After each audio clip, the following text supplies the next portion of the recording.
നമസ്കാരം. Raf talk ഫുട്ബോളിലേക്ക് അവർക്കും സ്വാഗതം. ലാലിഗയിൽ ഇന്ന് FC ബാഴ്സലോണ ഗെറ്റാഫയ്ക്കെതിരെ കളിക്കുകയാണ്. രാത്രി ഇന്ത്യൻ സമയം 7:45 ആ കളി. ലാമിനെ യമാൽ പരിക്കേറ്റ് പുറത്തുപോയത് ബാഴ്സയ്ക്ക് ഒരു വലിയ തിരിച്ചടി തന്നെയാണ്. സീസണിലെ ബാക്കി മത്സരങ്ങൾക്ക് അദ്ദേഹം ഉണ്ടാവില്ല. യമാലിൻ്റെ പരിക്കിനെക്കുറിച്ച് ഇന്നലെ പല ചോദ്യങ്ങളാണ് മാധ്യമപ്രവർത്തകർ ചോദിച്ചത്. ഫ്ലിക്കിൻ്റെ മറുപടി നമ്മൾ നോക്കിയാണ്. അദ്ദേഹം പറയുന്നു, ഒട്ടും എളുപ്പമല്ല ഈ പരിക്ക് അവനെ സംബന്ധിച്ചിടത്തോളവും ഞങ്ങളെ സംബന്ധിച്ചിടത്തോളവും. പക്ഷേ ഈ സിറ്റുവേഷൻ മാനേജ് ചെയ്യേണ്ടതുണ്ട്. അവനും ഇത് മാനേജ് ചെയ്യണം. ഇതിൽ നിന്ന് കുറേ പാഠങ്ങൾ പഠിക്കേണ്ടതുമുണ്ട്. ഞാൻ മനസ്സിലാക്കുന്നത് ഇപ്പോൾ അവൻ കൂടുതൽ ഫോക്കസ്ഡ് ആണ്. അവനറിയാം ഇത് അവൻ്റെ ഫസ്റ്റ് മസ്കുലർ ഇഞ്ചുറി ആണ് എന്നുള്ളത്. എനിക്ക് ഇപ്പോൾ മനസ്സിലാവുന്നത് അവൻ റീഫോക്കസ് ചെയ്യുന്നുണ്ട് എന്നാണ്. He has the drive to.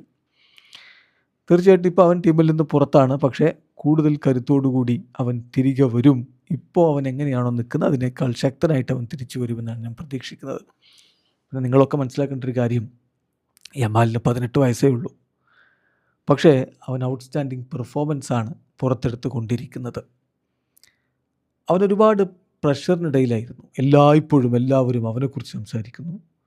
ഇപ്പോൾ ഈ പത്രസമ്മേളനത്തിൽ തന്നെ ലാമിനെക്കുറിച്ചുള്ള 3-മത്തെയോ 4-മത്തെയോ ചോദ്യമാണിത്.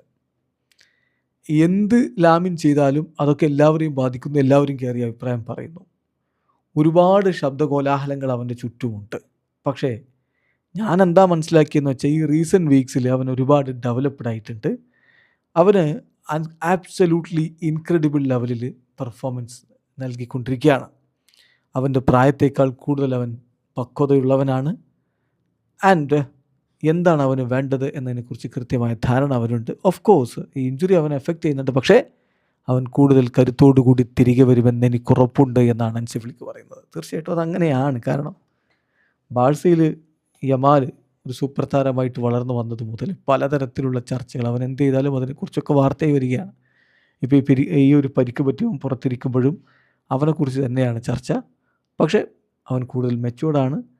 He is more mature than his age, smart and knows what he wants എന്ന് കൃത്യമായിട്ട് ഹൻസി ഫ്ലിക്ക് പറയുമ്പോൾ അതിൽ പ്രതീക്ഷ വെക്കാം. വീഡിയോ അവസാനിക്കുന്ന ഫുട്ബോൾ ലോകത്ത് കൂടുതൽ വിശേഷങ്ങളുമായി റാഫ് ടോക്സ് വീഡിയോ എത്താം.